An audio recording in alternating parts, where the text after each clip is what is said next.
Ronnie Ward from the Ditmas section of the Flatbush neighborhood, Brooklyn, in the city of New York.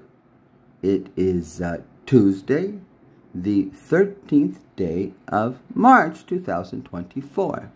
Well, this is a 2-minute and 38-second video clip from Fox News. And, well, you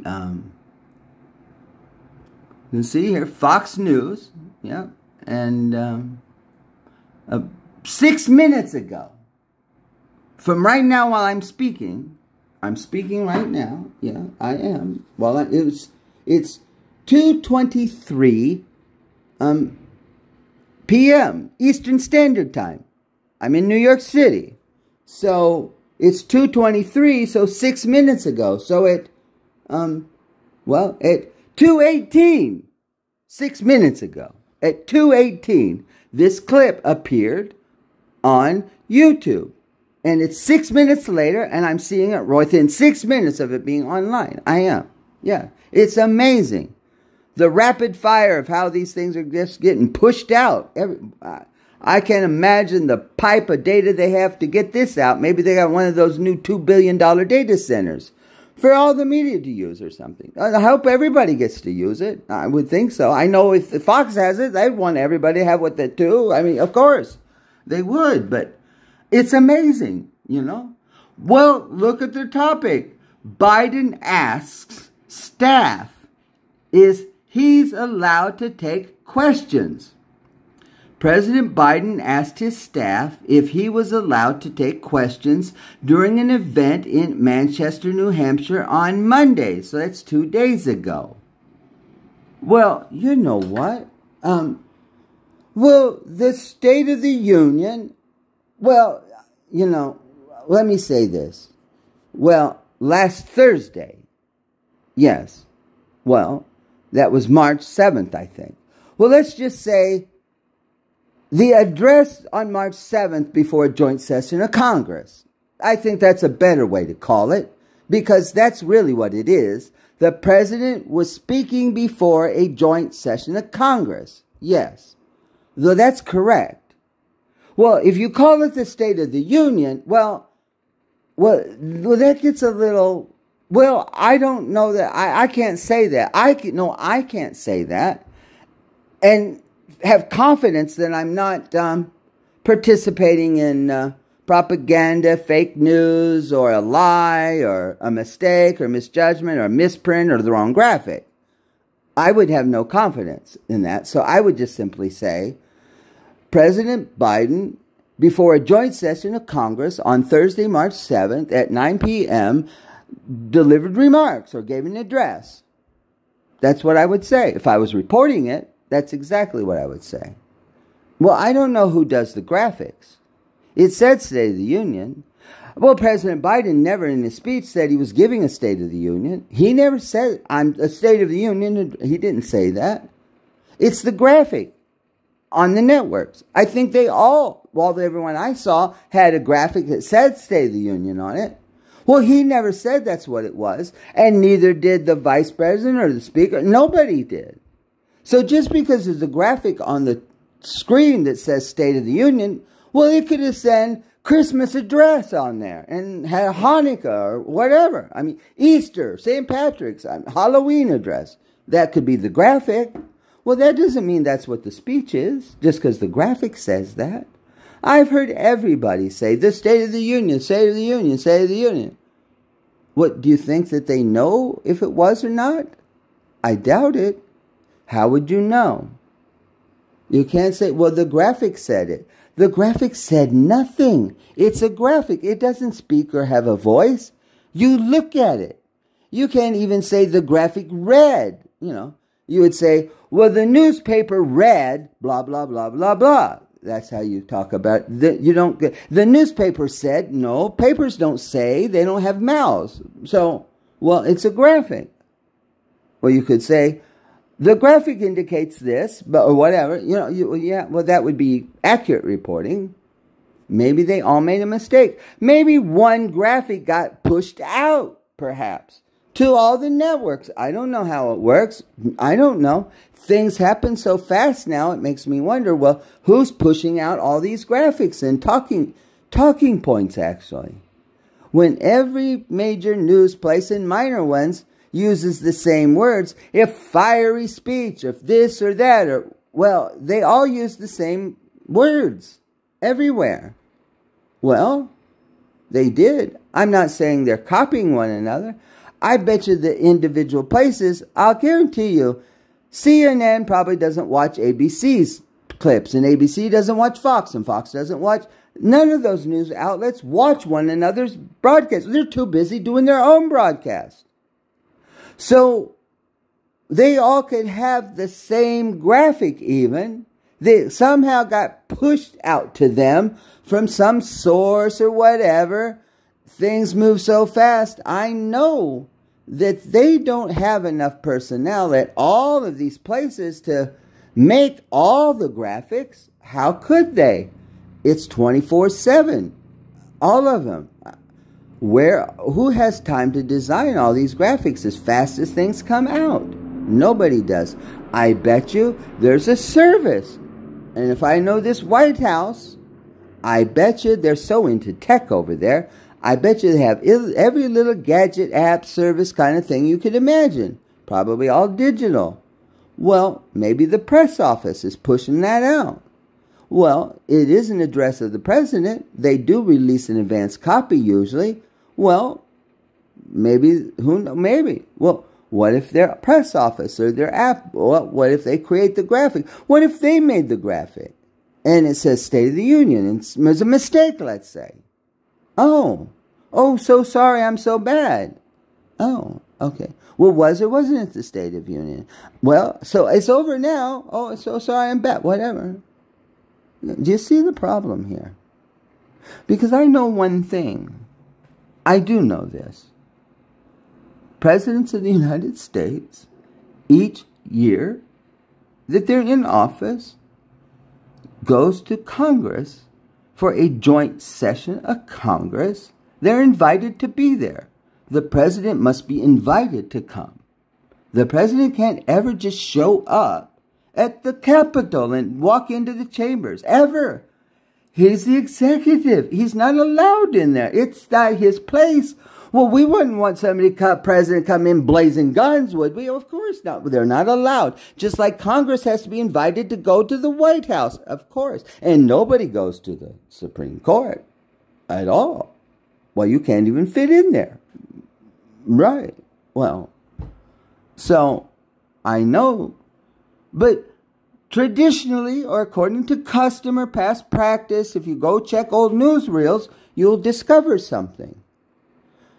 The president's address before a joint session of Congress that is styled by the media usually as the State of the Union is always in January, February, the early in the year, after Martin Luther King Day, or, somewhere in there. Yeah. It's not set by a statute. I don't think that. It's not like the election.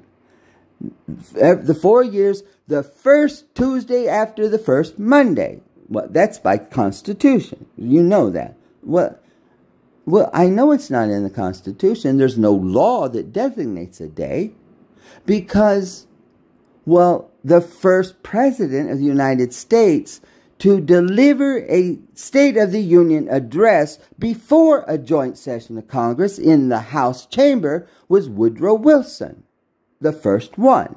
And I think everyone after that has. Starting with Washington all the way through, they never went. They literally wrote out an address, a note, a message, a letter, a report, and sent it. That's all. Went about their business. They just sent it. That's it. That's all they did. Because that's what they did. It's not in the Constitution or statute. And George Washington set that precedent. He made one thing very clear. I'm the executive. That's right. I enforce the laws and do the administration. You all pass laws. Don't be calling me to come and talk to you about anything, your business. I don't have the time, thank you. Do your job in Congress. Get it together. You send me something to look at. I'll look it over and consider it, as of course I will. If I have questions, whatever, I'll let you know. But I'm busy. I just fought a war. I've got Mount Vernon. I have family. I have responsibilities. I'm happy to be president. I didn't ask to be.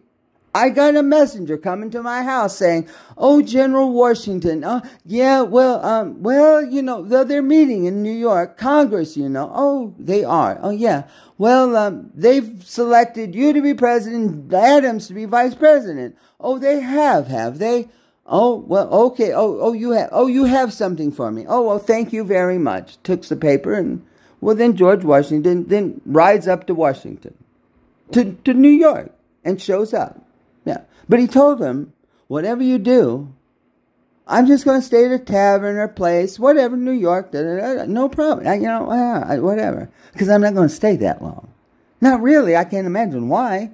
Well, you have to pass laws and stuff before I have a job, so I'm just going to fly in and fly out. Yeah. "Oh, no." I think they rented him some big house or something. Oh, yeah, too many heirs. They did. Well, so he never he never delivered an address. Neither did Jefferson, neither did anybody else. They just sent it to them. Well, that raises an interesting question. The one thing about it, it's always in January or so. Well, how has it come to pass that everyone is saying this is the State of the Union address? Well, by tradition and custom, it would simply be an address before a joint session of Congress, because it's out of time for something to be called the State of the Union. Well, if it's that, then it would mean it's late, or it raises a different set of questions. But it doesn't mean that the media was aware, even, maybe not, I don't know. I mean, is there people running around the media places that keeps the list of how could this, out of time for State of the Union, redo graphic? No, I don't think so. Well, I know because, well, probably since Ronald Reagan at least, well, I probably have watched every single State of the Union address since Ronald Reagan. Maybe not right on the day of it, especially after cable came out and you could do replay, but yeah, every single one. It's the most important thing that the President of the United States does in a calendar year. Not before Congress, but for all the American people and every people around the world. Yeah. The one time a year that happens. Well, I think we missed it this year. I know we did. Well, that raises a question then. Well, why would President Biden participate in having his joint session of Congress address in March? Why would he participate in it be called a State of the Union address? Well, Joseph Robinette Biden knows one thing. He's been a senator the whole time of these things. He knows when he goes over to the House and listens to the State of the Union address by a president, and he knows it's not in March. Of course it's not. Well, he knows that. He's done that every year since 1973. Yeah. Until he became vice president in January 2009. Well, I think Joseph Biden knows what day it is, of course. He knows that. I know he knows. Well, that raises a serious question, I think. Very similar to this question. Biden asked staff if he's allowed to take questions. I mean,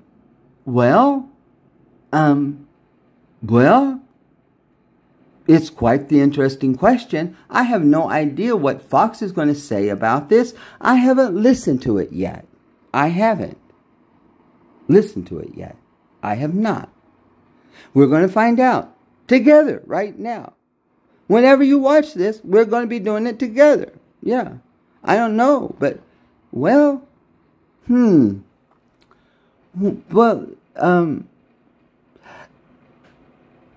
it's not significant about what was said at the address of the president before the joint session of Congress on March 7th. That's not even the most important thing at all. No, not the content of the address. Whether it was fiery or whatever, all these talking points, that is meaningless. No, the one and only significant question should be, well, when is the State of the Union address? Why was this called the State of the Union address? Who put out the who put out the graphic, and why did they put it out, and where did it come from? Well, did it come from the press office of the White House, Chief of Staff, the President's office? I mean, did it come from some just service who messed up? I mean, well, what is the source of this graphic? Yeah. That's the only question that's relevant about Thursday, March 7th. All the rest of the stuff is policy. It's like the budget that came out the next day on Friday. $7 trillion. And I'm like, well, why are you all talking about that? Who cares what came out on Friday? I mean, it obviously is not relevant to anything because he didn't even mention it on Thursday. Whatever.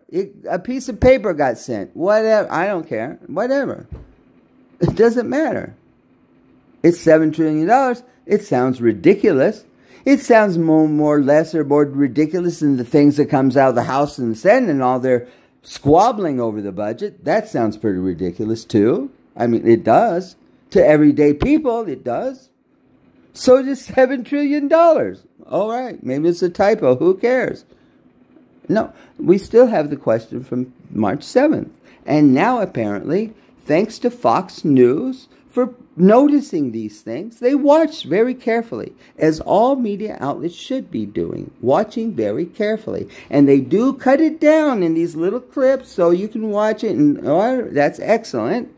And I don't know what their line of questioning is going to be because I haven't heard it yet. But now, well, now it's Tuesday. This would happen Monday. It was last Thursday that the graphic said it was the State of the Union. He didn't talk in this speech like it was the State of the Union. There's a style to those. I don't care which president. Go back and look at all of them for a minute. You'll realize something. There's some very similar ways in how they're organized. They are. It's a term of art. The State of the Union address. Every professional speechwriter for every president, including Donald Trump and Obama, everybody, they have a special person that does speech writing. That's all they do. They don't do anything else. Well, they're professionals. They know these things too. That's why you have them. That's the big question.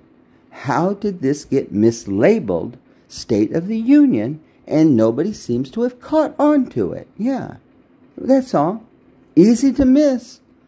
In the world of 24/7, push it out every 2-second new thing news. Yeah. Who can keep track of that? Why, I don't even think AI or ChatGPT is powerful enough to keep track of all of that. And I know it's powerful, right? I doubt it. Who could keep track?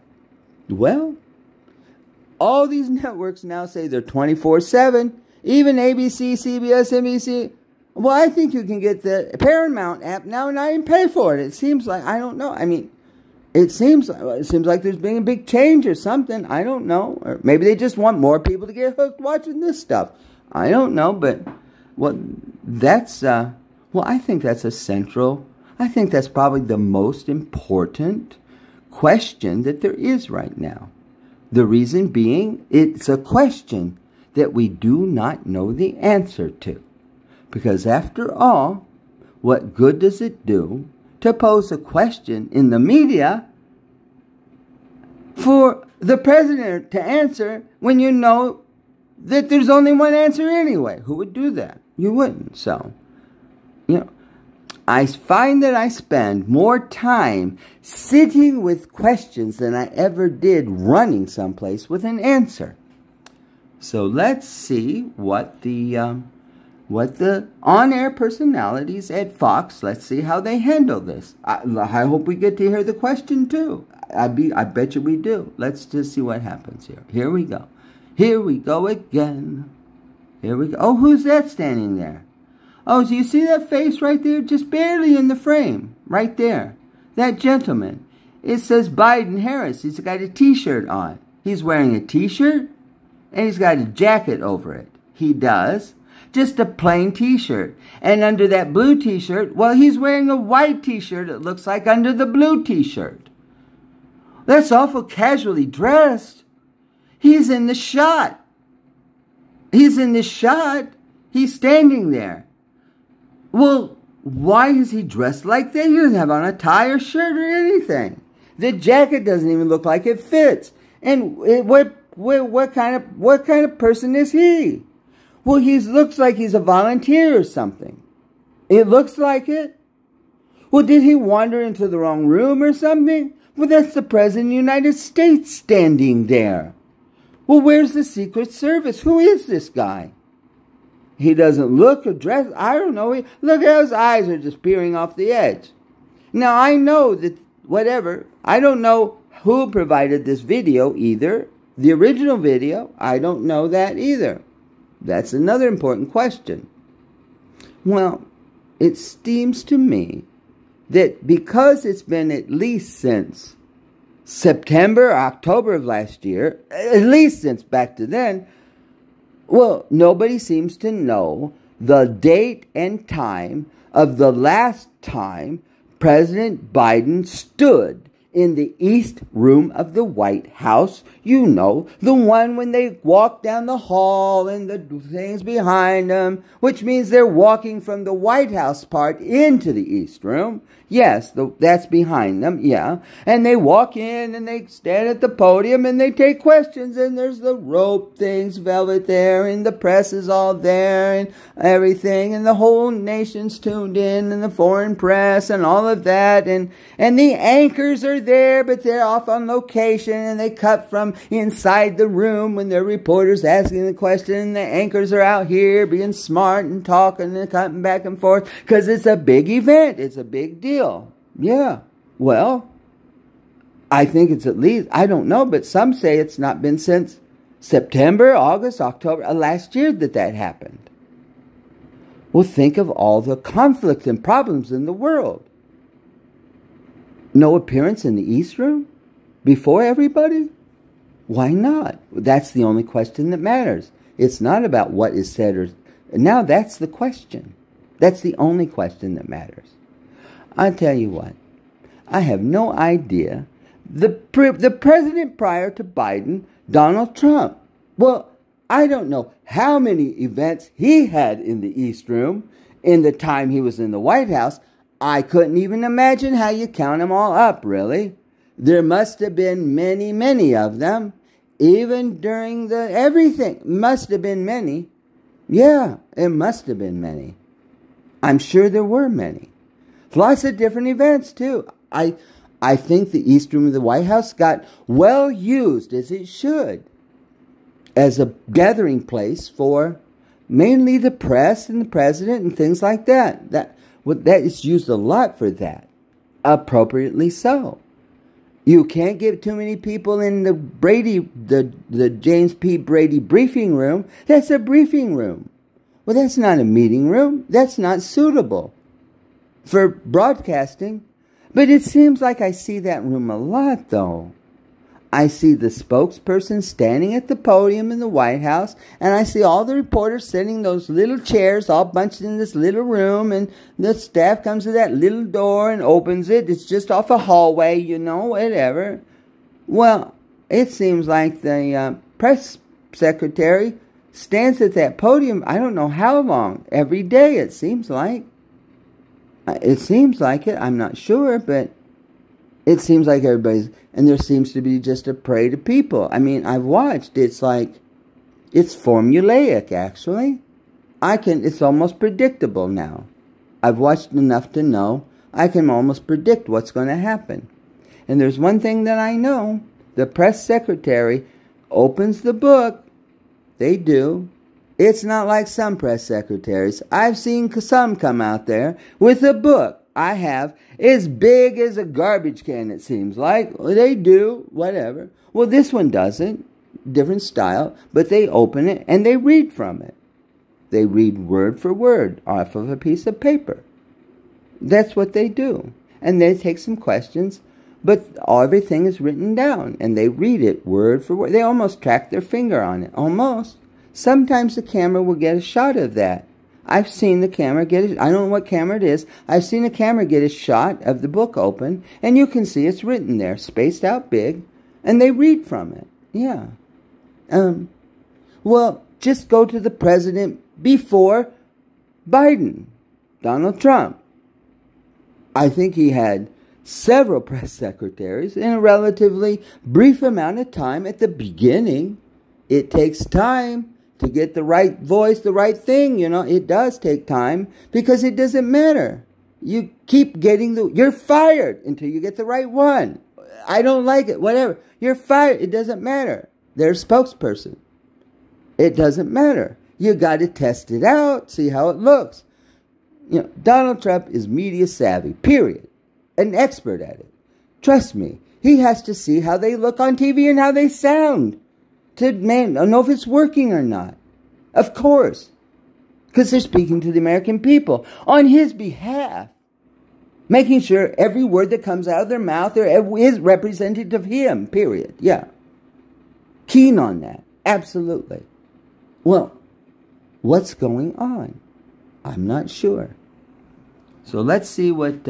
I've been at this for 26 minutes. And the clip's only 2 minutes and 38 seconds. Well, here we go. Let's see. And there's that guy still staring at us right there on the very edge of the right-hand side. Boy, look at that. Boy, it looks sneaky, I think. I know it doesn't. Of course not. It's just the way the angle is. But boy, it sure does. You know, I don't know. Well, there's nothing like having eyes staring at the back of your head, is there? Ooh, I wouldn't like it. Well, I don't think many presidents of the United States would want to find themselves in a position of speaking in anything and have some staff or somebody standing sort of behind them back there. Are you kidding me? No, not at all. It just wouldn't happen. It shouldn't even happen. This person should be more aware of their location relative to the president. Well, you wouldn't ever want to find yourself in that proximity. What kind of person is this that's so unaware, it seems? I wonder. You know, I wished I could get this into Google Photos or something, or Google Lens. Well, they might be able to identify this person through their Google Lens thing. Maybe, if I can get it out of that, maybe it might look him up and find it. It just might. It's a powerful tool, that Google Lens is. Meanwhile, Joe Biden was up in Manchester, New Hampshire yesterday. He was at the DNC's regional headquarters there. And at the conclusion of his... Okay. You know what? Boy, I have to, slow this down. Well, because of the words that come here in the feed, which they don't see either. They're on air, personality, but I see them. Well, what did the first one say? There was one before that.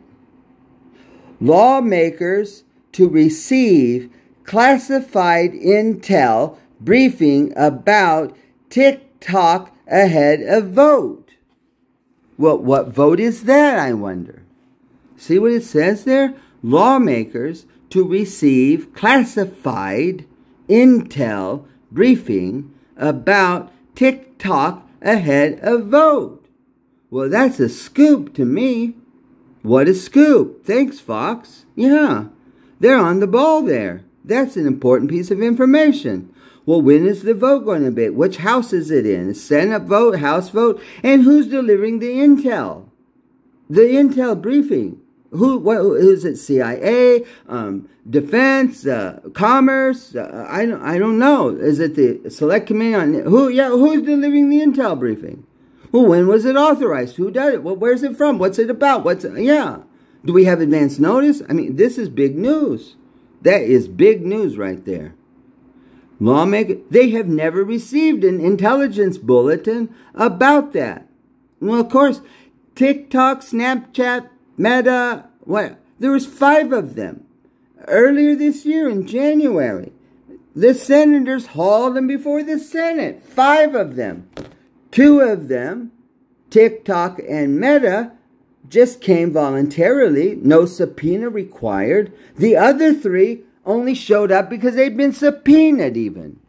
Yeah, it was that crazy volatile one where Senator Hawley is getting on Mark Zuckerberg about the dangers of his product. And he says, you have blood on your hands for your product and what it's done. Well, are you going to apologize to these people, these parents and stuff? That's what he said. You know how Hawley is. Well, he came right out of his mouth. I think it sort of surprised him in a way. He's awful dramatic, but he said it. Well, the next thing you know, Mark Zuckerberg just stands up, turns towards the people, the audience, and gives a sincere apology to them. He does. It was stunning. It was like not a made-for-TV moment. It's just a moment that happened in the moment. Unbelievable. Never happened before. Ever. First time Mark Zuckerberg has ever stood up publicly anywhere and apologized for anything. Ever. Might be the first time Josh Hawley said, are you going to apologize or blood on your hands? Might be. Well, that was just in January. Well, there's an intel report now. Well, is it just on TikTok only? Is this a China thing? Or is this an old tech thing? Or just what is this? Well, boy, I think I have something to keep me busy today. Seeing what I can find out about this scoop right here. Thank you, Fox News, for being on the ball. Thank you for whoever does these rolling graphics. Gosh, thank you. And I'm so glad I noticed the switch so I could stop and go back and look at it. That's big news. That's big news. In Manchester, New Hampshire yesterday. Meanwhile, Joe Biden was up in Manchester, New Hampshire yesterday. He was at the DNC's regional headquarters there. And all right. Okay. Boy, I hate to stop, but they're full of news. They just maybe not realize it. Because it's a busy place, all right? They got a lot on their agenda there. There's somebody just pushing text at them, keeping these reporters moving. You got to remember, they're a reporter on air. They don't have anybody that works under them. They're the bottom of the rung and on air. They're busy people, okay? They got, yeah. Well, listen what he just said. He said Joe Biden was in New Hampshire at the regional headquarters of the Democratic National Committee. That's what he just said. The reporter just said that. That's what he said. Let's listen to it again. This is why I do this. To slow it down so you can really see what is in a... There's much more in a 2-minute and 36-second clip than 2 minutes and 36 seconds of audio and graphic. Yeah, there is. There's lots of things in here. Let's listen again. Yeah, we're only at... Gosh, we're not even 1 second in. Meanwhile, Joe Biden was up in Manchester, New Hampshire yesterday. He was at the DNC's regional headquarters there. And at the conclusion... All right, so what I want to say is, you know, I lived in Manchester, New Hampshire a while back. I don't know, 2013, 12, somewhere around there. I did, right in Manchester, New Hampshire. I did. But I didn't have to live there to know one thing. There's no regional headquarters of the Democratic National Committee. There isn't. They don't. I can't imagine that they'd have a regional headquarters in Manchester, New Hampshire. Maybe Boston. I don't know. That would be it for New England. I mean, you wouldn't do that. And since when does the DNC have regional headquarters in anywhere? Well, who's paying for that? And there's offices and the staff. And well, where are they? And why would they do that? You have the Democratic National Committee. One committee has one office somewhere, typically in D.C. Well, the Famously, the Democratic National Committee at the time of Nixon and Watergate was in the Watergate Hotel building. That's where the Democratic National Committee was in that year, in the Watergate building. That's why it's called the Watergate. Yeah, because that's the name of the building where the committee had its offices. Yeah. I don't even know where the Republican National Committee offices are.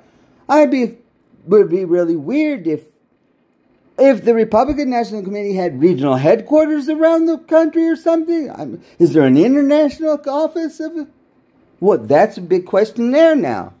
Well, just where are the regional offices of the Democratic National Committee? How many are they? Who staffs them? Who pays for them? And what do they do there? Well, what are they doing there? Well, what are they doing in these regional offices if they exist? Like, well, what are they for? Are they coordinating somehow with local people and getting all involved in voting and counting and whatever? Is that what they're doing in these regional offices or something? Or are they? I think we ought to know that. Because it would be really weird if they even had such an office. Well, typically every state has a state Democratic committee. In a state they do. Every state has a DNC and every state has an RNC. Because the delegates from that state are attached to those state RNC and DNC committees. Those committees are involved in selecting the delegates from their state that goes to the national. There's no regional anything. Well, if there's a regional office in Manchester, well, I'm sure that the state DNC in Manchester and New Hampshire and Maine and Boston, they'd probably be upset about that. They'd be like, what are you doing wasting resources for a regional office here? Give the money to us in our state offices. What's going on? That's what they would say. They don't have a lot of resources. They wouldn't want any money to be wasted on a regional office, let alone be in Manchester. I mean, New Hampshire might have a state office in New Hampshire. Well, maybe it's just the state office and it's a mistake calling it a regional. I don't know. Here we go again. I'm not even 9 seconds in this video and I'm at 37 minutes. Because there's that many questions that get raised almost like that every day on everything coming out of the White House as far as I'm concerned. Well, I notice it because I'm just a person looking at this stuff. That's all. I'm Ronnie Ward from the Ditmas section of the Flatbush neighborhood in Brooklyn. That's it. I'm not a professional media person, anything. So I hear these things and well, you got to remember something. These on-air personalities sitting there, well, they're in this little frame box. They don't even see this graphic at all. They have no idea. Well, that's not their job either. They're saying what I don't know. Well, yeah. Well, gosh. Let's go on and see what we have. And this reporter here hasn't said anything yet. Now, what does this say here? It says, look at this. It says, well, wait a minute. He's standing there. That says slush. It says slush. Slush. Slush Daiquiri? Slush Daiquiri's Pizza? Is that what it says there? Is that Daiquiri's Pizza? Slush? That's what it says. It looks like. Well, what street is this? Well, I wonder what street this is. It looks like the street's in New Orleans. It looks like it's New Orleans. Well, it looks like it might be. I don't know. I mean, well, I'll tell you this much. I lived in Manchester, New Hampshire. I most certainly did. I lived there. I did. Well, I'm not sure where that street would be. That's a very distinctive kind of a style of a street. It is. Well, like I said, I lived there a couple of years or so. Yeah. Well, I would find it hard-placed to know where that street was. Not that I know every street, but it's a certain style in Manchester, like every city. Well, there's something else now. See, there's another question. Well, it says right there New Orleans, too. It does say it. See, it says right up there, New Orleans. 6:15 a.m. Central Standard Time. Who's in New Orleans? Well, who's in New Orleans? Is this reporter here in New Orleans? Are the Fox folks in New Orleans? I don't know who's in New Orleans. I'm not sure. I really am not too sure. Well, I just don't know what I can say. Well, let's see. Conclusion of his prepared remarks. We want you to see this. Meanwhile, Joe Biden was up in Manchester, New Hampshire yesterday. He was at the DNC's regional headquarters there. And at the conclusion of his prepared remarks, we want you to see this as somebody is yelling behind Lawrence to try to get his attention. It's not working. No, I think they were laughing in the studio. No, that didn't come from Lawrence. No, that sounded like that came from off the set where the three of them are. That's what it sounded like to me. It didn't sound. No, it didn't. I don't think so. I don't think it did. I don't know. I don't think so. And why is there somebody laughing somewhere anyway? Well, that's a very odd kind of a thing to happen. It is. You know what? It is. It sort of is, I think. Well, you know, Fox News is very tight. That's a tight organization. I mean, they are. They're very tight there. It's very well. They're tight. They got it. Wait, that's very out of character. I've never heard anything like that before. I haven't. Meanwhile, Joe Biden was up in Manchester, New Hampshire yesterday. He was at the DNC's regional headquarters there. And at the conclusion of his prepared remarks, we want you to see this as somebody is yelling behind Lawrence to try to get his attention. It's not working. He's looking it up. Essentially, Joe Biden turns to ask his staff if it's okay if he goes off the prepared remarks and is allowed to take a question from a reporter. How did that go? We got the tape. Watch. We got to make sure that we communicate that. I'm going to be working like the devil, and I'm looking forward to doing more and more of these events than the big events, because that's how I used to campaign. You've campaigned with me before. Time. But really, it's just getting to look people in the eye, get their feelings. They tell you the truth when they're talking to them. Anyway, am I allowed to take any questions? Anybody here to staff? You know, there are a couple of different ways where the staff is able to control things. Sometimes, if they're in a hall, they'll just turn up the music. Right. So that, okay, it's the exit music. Sometimes they'll get a rabbit. So, I was going to say. Sometimes the Easter Bunny. Or the First Lady, when they come off or go on to Marine One, she drags him away from the rope line. So there are ways, but when he's out in his element, keep in mind, the Joe Biden who has been on Capitol Hill for 175 years, his inclination is he wants to mix it up with the reporters. He wants to take questions. So what's the problem? But obviously his staff has said, Mr. President, don't do it, or you might not get reelected. Right, because just one wrong answer. If your staff thinks you've lost it, Steve. maybe you've lost it. I remember so many times Donald Trump would look at Reince Priebus and say, "Can I take questions?" And no, that never happened. I mean, can you imagine Donald Trump's? Y'all, you have to show the front cover of the New York Post today. Have you seen this? It's Joe Biden in the Tax the Rich dress. Dressed to kill. Yeah, he's wearing AOC's dress. Yeah, he released his... It's his back. It's so and by great. the way, he released the budget. We'll discuss that. It is an embarrassment. There you go. I love it. Look at that. I'm Steve Doocy. I'm Brian. Are you kidding me? Are you kidding me? Are you kidding me? I can't believe that. I can't believe what I just saw.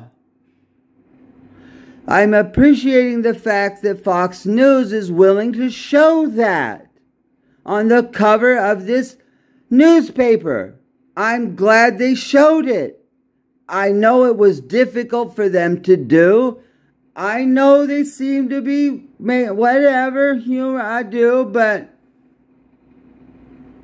never in anyone's life have you ever seen any president, sitting president, former president, dead president, ever depicted on the cover of a newspaper like that. Ever. Never. Ever. Not one time.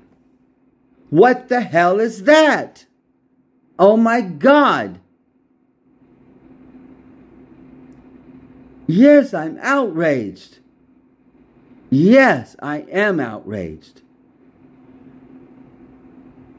Are you kidding me? What is that newspaper thinking?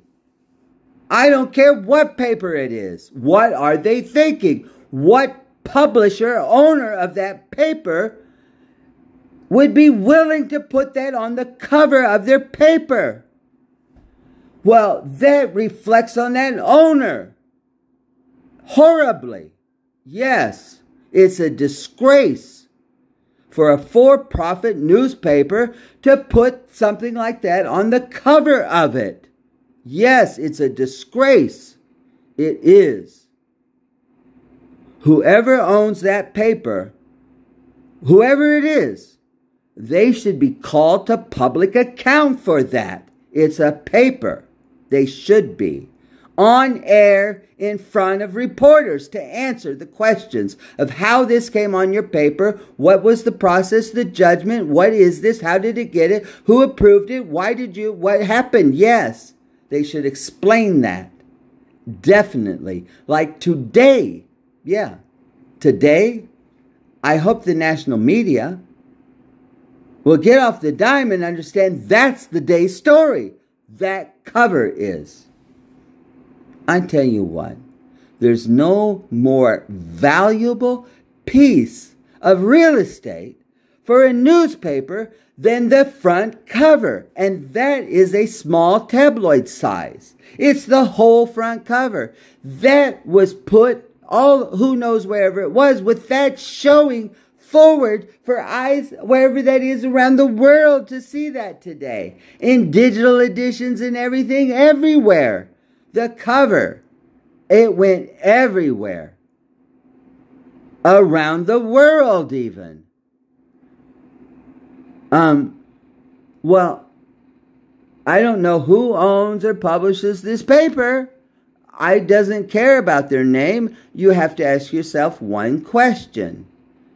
Does the owner of that paper, are they trying to overthrow the government of the United States or discredit our country to the world or encourage anarchy, a coup or something, or crash our economy or anything like that? Is that what they're trying to do with a picture like that? Showing that around the world? Well, maybe they are. That doesn't accidentally appear on the front of a paper. Can you imagine the reaction of capitals and people around the world that see that today or yesterday? Can you imagine what they're feeling? I'm outraged right now, and I'm sitting in New York City, okay? I can go and get a copy and find a copy of that paper today, and that's what I'm going to do. Because it's a New York paper. I'm going to do that. I'm in Brooklyn. I think I have to go into Manhattan to get it, actually. I don't know if I can get it in Brooklyn. I'm not sure. Sometimes I can even get the New York Times in Brooklyn. Not the Sunday I can't. I don't know. I don't know why. It's New York. It's the New York Times. You'd think you'd have stacks of New York Times, whatever, anywhere. I don't know. You'd think so. Well, maybe it's Hard Knock Times. Maybe they can't afford the newsprint. I don't know. Distribution, I don't know. I have no idea. I just know for the Sunday, well, when I'm going to church usually in Manhattan on Sunday, well, I'll try to remember to get the paper. I will. Sometimes I don't even have one. Not even on those little metal stands that are permanent in the sidewalk. Even on the Upper West Side or whatever. Yeah, no, they don't. I've asked many times. We're sold out already, they said. Oh, okay, thanks. I'm like, really? Wow. Boy, is the New York Times in financial difficulty or something? Are there? Is there a problem with distribution in New York? Is it not safe to distribute? I don't know. I'm not sure. I don't know, but that's odd. It is odd, but, well, okay. Well, we're going to go to the end, and I'm going to go back to the top. And then, because it's 2 minutes and 38 seconds. Kill me. And I'm Ainsley Earhart. And click here to subscribe to the Fox News YouTube page to catch our hottest interviews and most compelling analysis.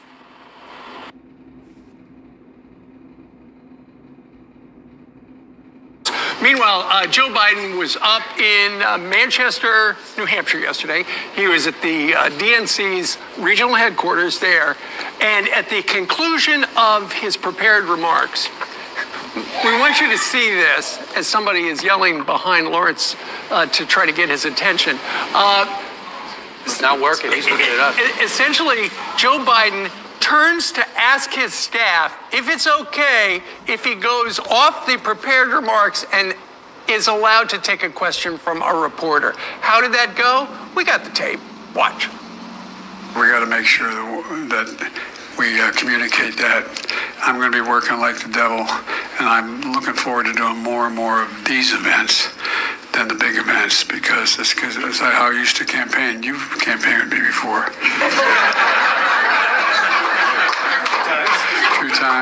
But really, it's just getting to look people in the eye. Why did they laugh at that line? Was that a line to laugh at? Is it Saturday? I don't know. Is it? And where is this at? Well, what kind of space is this? What is this space? I've opened a lot of headquarters places. This is supposed to be, remember what this is described as. The on-air personality at Fox, they're reading off a script or something, a report, whatever, and they described it as the regional headquarters of the Democratic National Committee. Does that look like a regional headquarters? A regional headquarters. No, it doesn't. I've seen nicer, more well organized and decorated city office, a committee, a Democratic or Republican committee just for a city that looks better than that. I have, actually. That doesn't look so nice. Well, look at that map even over here. What is this? Well, it says New Hampshire up the side. New Hampshire? Well, yeah, of course, New Hampshire. They're in New Hampshire. Well, they know it's New Hampshire. Well, what kind of map is that anyway? That's not a helpful map at all. You wouldn't have that up in that wouldn't be up in a regional. There's nothing on there that's helpful to doing their election work at all. And it's not attractive in any way. It looks terrible, actually. And what are all these things on it? I don't even know what all that is. Granite State? I don't know. And what's this over here? What's that say? What does that say? I'm not sure. Well, I don't know what that says. What's this up here? Something job? Look at the way that's written up there. What's that say up there? Look at that job. What's that red? What's that border around that? Job. What's that mean? What job? Well, what is this place? What is it? I don't know what this is. Here's another map of New Hampshire back here. There is. Look at how trashy and ratty and dirty this place looks.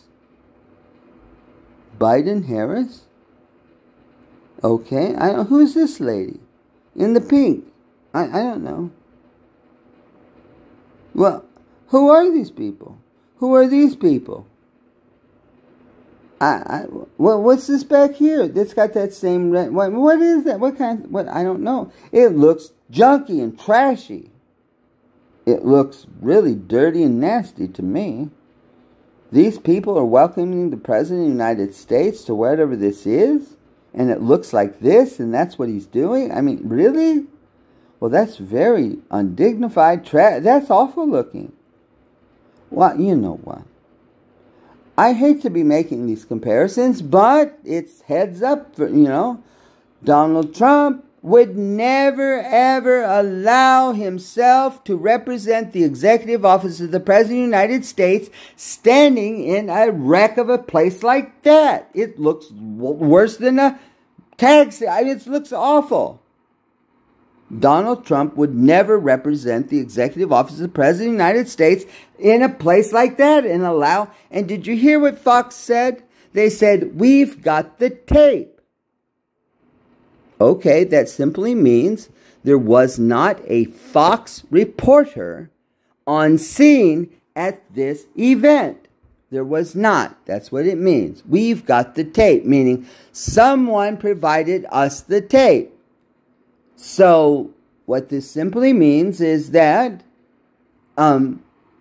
we have no idea if this room, this space, is in Manchester, or we have no idea where it is, and we don't know where it's at, what its purpose was for, or anything else. We know nothing because there's no on-location press standing there with a camera, taking it live as it's happening, and can vouch for and verify that, yes, in fact, I, the reporter, was in this space and this time when I took this video.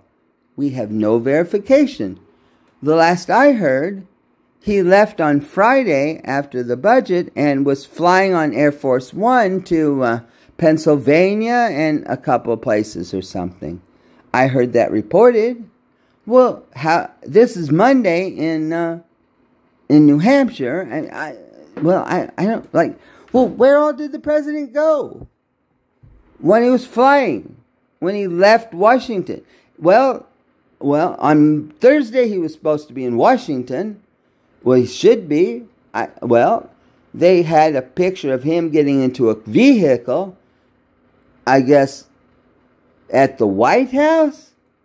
Maybe it wasn't clear from the video shot, whoever did that video, it wasn't readily apparent that it was the White House. Not really. There's nothing that said White House. Not at all. A very weird kind of a thing, an angle for taking a picture of the president getting into a car. And it was very odd. And there's people off camera. It was very strange. And then the next thing, then there's the whole address before the joint session of Congress. Well, some network, it's not the same at all, but, basically the same. Well, it was a very odd gathering as well. People were in the chamber beforehand, and they were happy and laughing and talking and all this stuff, and, you're having a good time, whatever, something like that, yeah. Well, and then the vice president says, and they named off people to be the group to escort the president in. Well, then the speaker said, and this is the group that I'm picking to lead the president in. And then those people left, and then they came back or whatever. Well, it looked awful small to me. It sort of looked small, the angles in this space that they were in. It seemed a little small, but maybe not. I'm not sure. It'd be hard to know, but it definitely... Well, do you know what they didn't show either? They didn't show the justices of the Supreme Court. Madam, Mr. Speaker, the justices of the Supreme Court. And down the aisle they walk. Mr. Speaker, the Chief and Joint Chiefs of the staff of... No. None of that. Mr. Speaker, the members of the President's Cabinet. And down they come and sit down. Madam Speaker, the President of the United States. Clap, clap, clap, clap, clap, clap, clap, clap, clap, clap, clap. And he comes down, the last one, and walks up, clap, clap, clap, greets area, clap, clap, shakes hands, reaches up, shakes hands, turns around, the teleprompter, stands there and delivers an address before everybody. Everybody, except, and they didn't say, and the anchors didn't say, as they always say, and of course, they're all gathered here in the House, and there's always one member of the cabinet who's selected to not be here, to be at an undisclosed location in case there's a disaster of some sort. So we have the continuity of the office of the president, because they're all gathered here tonight for this office of the Supreme, the State of the Union address. That didn't happen either. That always happens at the State of the Union. Well, I don't know what members of the cabinet were there or not there. For sure, I don't know. It wasn't done like it's always done. That's why I think maybe it wasn't the State of the Union address anyway. Well, it was in March, and they didn't call out the things that you would normally call out. So maybe it wasn't. But they were still all gathered there, though. The president, the vice president, the speaker, leaders, the majority leaders, there were justices of the Supreme Court there. I don't remember if they were all there. I'd have to go back and look. There were members of the cabinet. I don't know how many there were there. I didn't count them. Well, what was the continuity of the office of the president? What cabinet member would be designated? They always announce that every time, because they can't all be in the same space at the same time, because you'd wipe out everybody. The president's gone, the vice president's gone, the speaker's gone. After the speaker, it goes through the members of the cabinet. You'd go down all the members of the cabinet, and you get to the last one, and we'd have a crisis. A constitutional crisis of succession to the office of the president. That's why one cabinet member is out at an undisclosed, safe location, period, under protection of Secret Service and so forth. Arranged in advance. They usually say which one it is at that point, because everybody in the country needs to know if something goes wrong at the House tonight, we know who to look for. This secretary was selected. I don't know how they do that, but they always announce it. Because the people of this country need to know if there's a crisis and a horrible thing happens there and it blows up, who is the president then? They're required by the Constitution to inform the American people who the next in line to the president is. It's a requirement of the Constitution. Well, last Thursday, there was no announcement made. I wonder why. Well, why wasn't there? Well, has there already been some kind of a crisis or something? Or what? I mean, has there been or not? I don't know. Well, Joe Biden was there. He is the president. He was there and he still is the president. Well, there's one thing though. We don't have to wonder about it, do we? He's the president of the United States. He's responsible by the Constitution to see to it that the succession of the office of the president is intact. Period. That's his constitutional duty. Responsibility takes an oath. He needs to answer that publicly before the press in the East Room of the White House and answer that singular question and a few others perhaps. I think so. Of course, this is a very serious matter to not be taken lightly. I'm not being dramatic. Of course not. You could take this tape, play it to anybody you want anywhere. Yeah, I'm Ronnie Ward from the Ditmas section of the Flatbush neighborhood in Brooklyn, Connecticut. It is Tuesday, the 13th day of March. Yes. I just watched this on Fox News. Of course. I don't have any, whatever. I hope some other people see this and ask some questions or whatever. I hope so. Because I'm just me. That's all.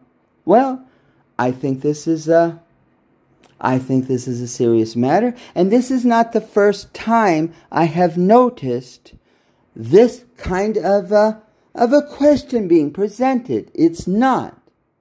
A little different, but it's not the first time. I have examples going all the way back to August, July even of last year. Things that's been presented or said that just raise some questions, similar to this. There are many of them, actually. There are. So, when you put them all together and realize there's that many of them over a period of time, and over that same period of time, that the President of the United States has not stood in the East Room of the White House and appeared before the press, international and domestic, and answered questions before the American people and the world that has an interest in this, then I think it's a crisis that this not be. I think it is until this happens. It's not a criminal matter. It's not an investigative matter, and nothing. No, it's not a Congress thing, and no, it's a president thing. Yes. I just know this much.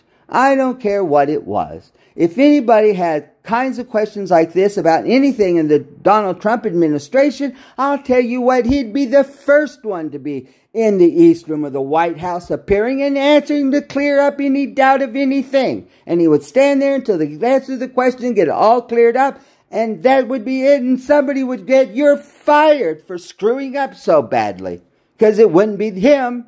If somebody would lose their job, you're fired. There would be. I know there would be. He might even fire them in the East Room if it was this big of a deal. He might. He fired enough people on TV during The Apprentice. I don't think he has a problem with that, and he explained exactly why. Yes, of course. Well, he's not the president, Donald Trump. He doesn't get to say you're fired, and he doesn't really get to answer these kinds of, do this either. He's not the president. The media has to do this. That's their job, according to the Constitution. Yes. It's called freedom of the press. The press, it says in the First Amendment. The press, it says, the press is what it says. It's freedom of the press. The press. T-H-E-P-R-E-S-S. It doesn't say media, personalities, TV. No, they didn't have television. They had no television. They didn't have radios either. They did not when they wrote the First Amendment. They did not have radio or television or anything. What did they have? They had paper that was printed on presses called printing presses.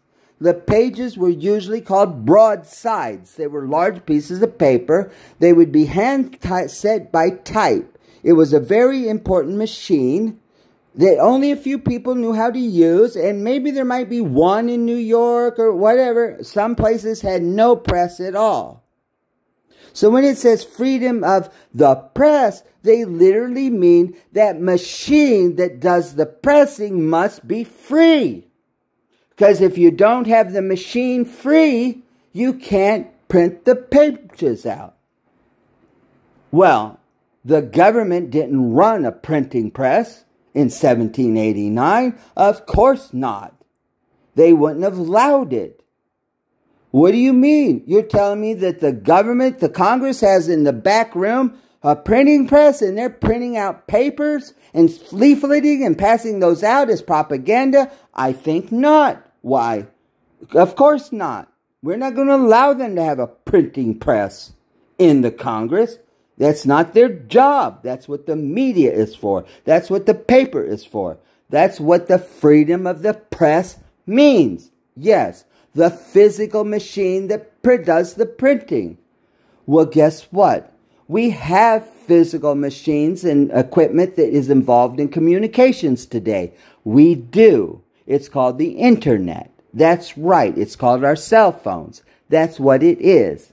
So when it says freedom of the press, it means the freedom of my phone, the freedom of my internet connection, the freedom of the data transfer. That's what the freedom of the fiber optic lines, that they're free.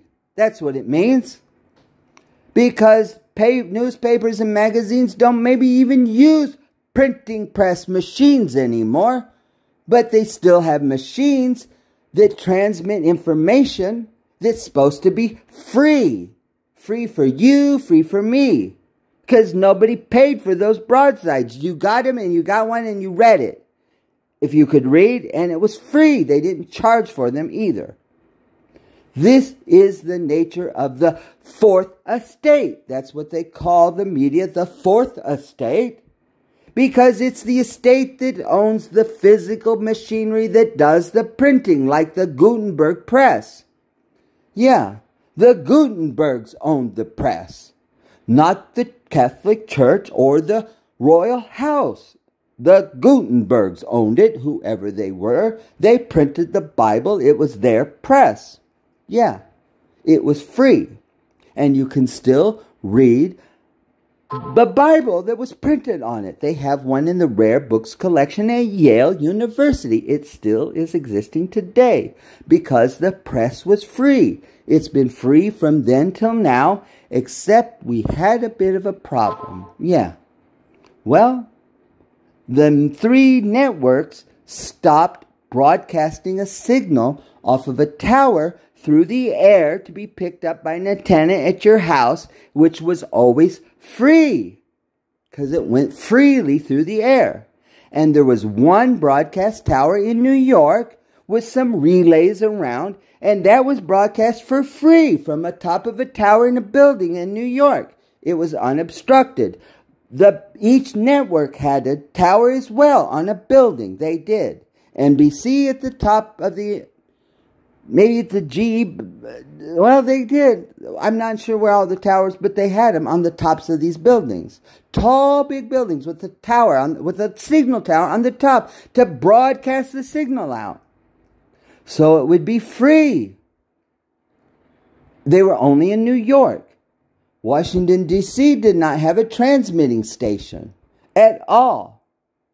I don't know when they got one, but I know during Roosevelt, why, they did Roosevelt's inauguration. They filmed it with the cameras. They did. And as soon as it was over, the film came out of the cameras, wind canisters, got on an airplane, and they flew it to New York.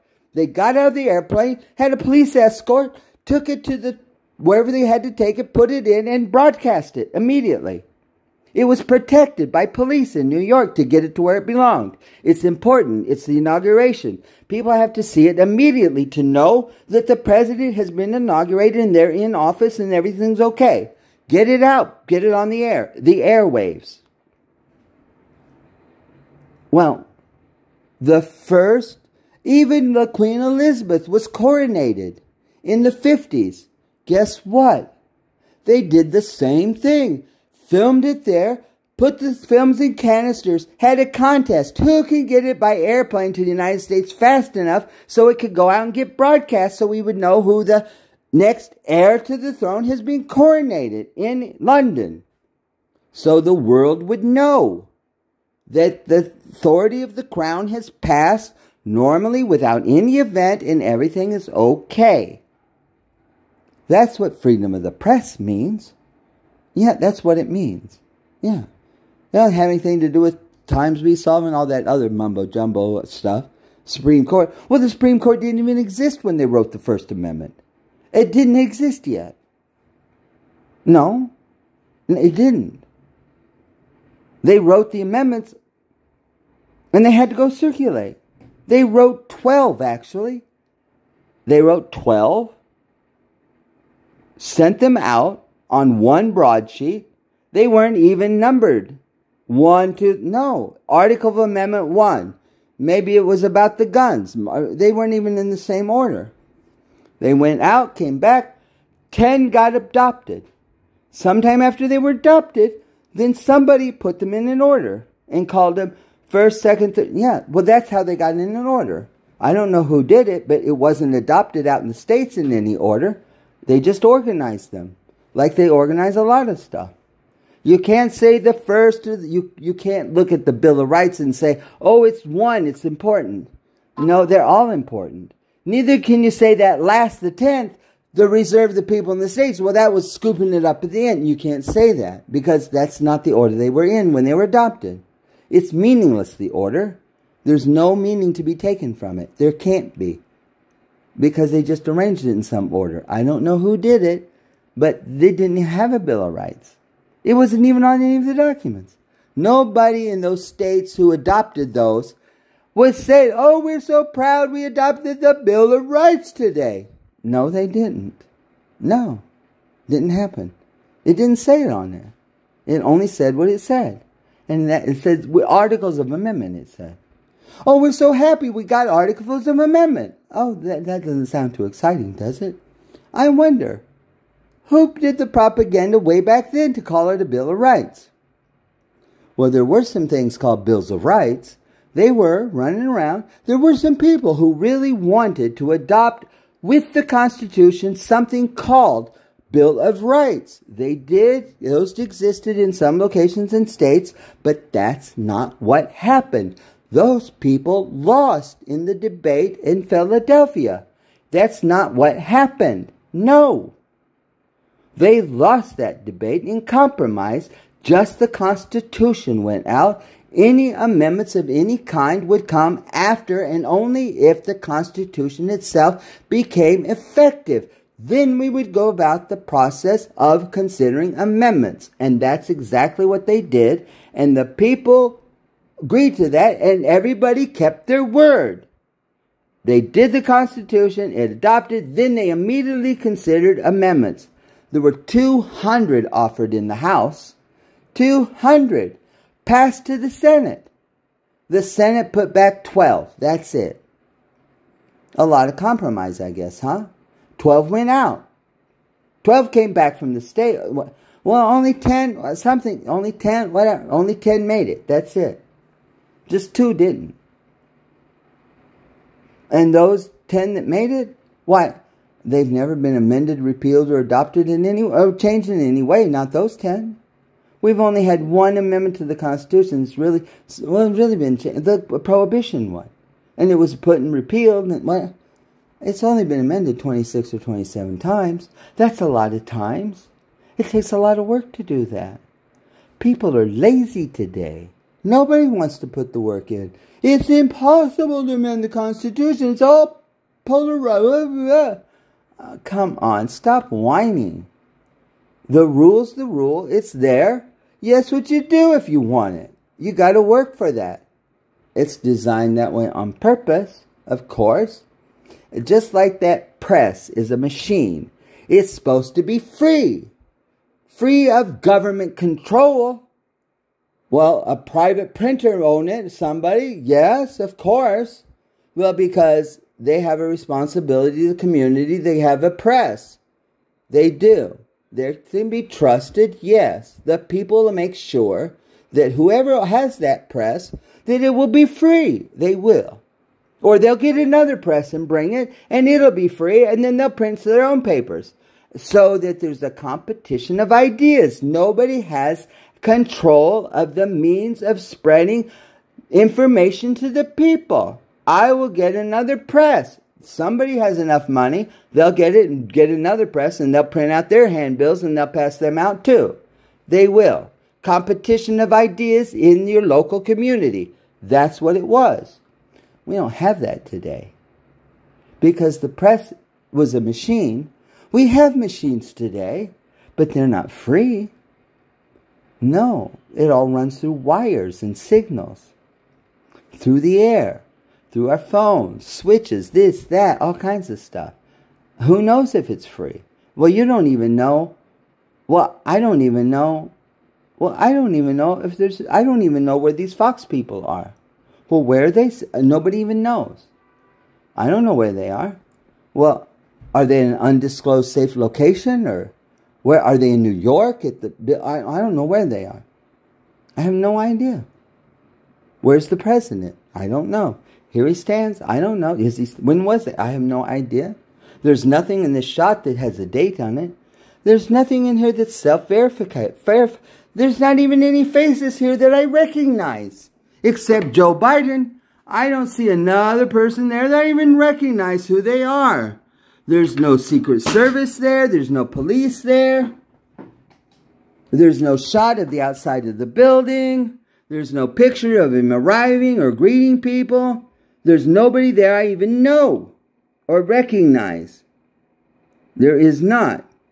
Where are the state senators? There's the Democrats from New Hampshire. There are a lot of Democrats in New Hampshire who are elected officials. Where are the elected officials in this shot? No president, Democrat or Republican, goes to a state and doesn't have people in that state that they introduce. Just look at Donald Trump when he was at Eagle Pass in Texas. He was just there a week or so ago. He was there, yes, but Governor Abbott was there. And there were other gentlemen, the military, and this and that. And they were there. Well, Donald Trump said a few words, and then Greg Abbott spoke. And then all these other gentlemen spoke as well and said what they wanted to say as well to their local people, yes. And then President Trump spoke, and well, then he went and looked at some things, greeted some other people, walked around and observed and looked. Yeah. The press followed the whole way, of course. You know, well, yeah. Well, President Biden was in Brownsville. So they say. Biden in Brownsville, Trump in Eagle Pass. Trump was outdoors at Eagle Pass. He was. Several people spoke. They did. Well, Biden was in Brownsville, but he was inside a building. Standing in a building. There's a podium. There was. Well, he did speak, but, well, the Secretary of Homeland Security spoke as well. The Secretary of Homeland Security. That's it. There weren't any elected officials. Of course, the governor wasn't there. He was with Trump, but, well, there was a Democratic congressman there. One. There was no mayor. There was nobody else there at all. Nobody. And Secretary Mayorkas, well, I wouldn't call it a speech or anything. No, he stood there and said, and Mr. President, you know we reported to you this, and Mr. President, we know we reported to you this, and we reported that, and we reported this, and we reported. That's exactly what he said. We reported. And I was like, what? My gosh. Well, it's unfortunate that the Senate wasn't willing to. Has the Senate had the trial or scheduled the trial yet? Well, Mayorkas did get impeached. They voted once and it tied. They tied. Yeah, Mike Johnson, the speaker. He holds a vote and it ties, for gosh sakes. He didn't count the vote right or whatever. He didn't do it. I can't. It's not. Well, he did. That's what happened. But a few days later, well, they had another vote. They did, as it was voted, and it passed by 1. So that means the Senate is supposed to be scheduling a hearing. Chuck Schumer did make an announcement. It was reported in the press. I think he said it publicly or something, and said that they'd be having a hearing. He said something, yeah, he said about it. He did. Well, when are they having it? Has it been scheduled yet? Well, Mayorkas was just speaking in Brownsville. Well, it would strike me if I was the President of the United States, as Joe Biden is, if all the people he could pick to speak that day with him, he picks Mayorkas. Why would he pick a man who was just impeached by the House to be removed and appearing in a trial? Why? Why? What president would? Who would do that? You're fired. It was Donald Trump. I don't think he'd be parading out with somebody who's just been impeached. He might not agree with it or whatever. Have your day in the Senate, but I can't imagine he'd be appearing with him somewhere like that and letting. I've never seen Donald Trump the whole time he was president ever have a podium speaking as a president and give it over to a secretary of a department.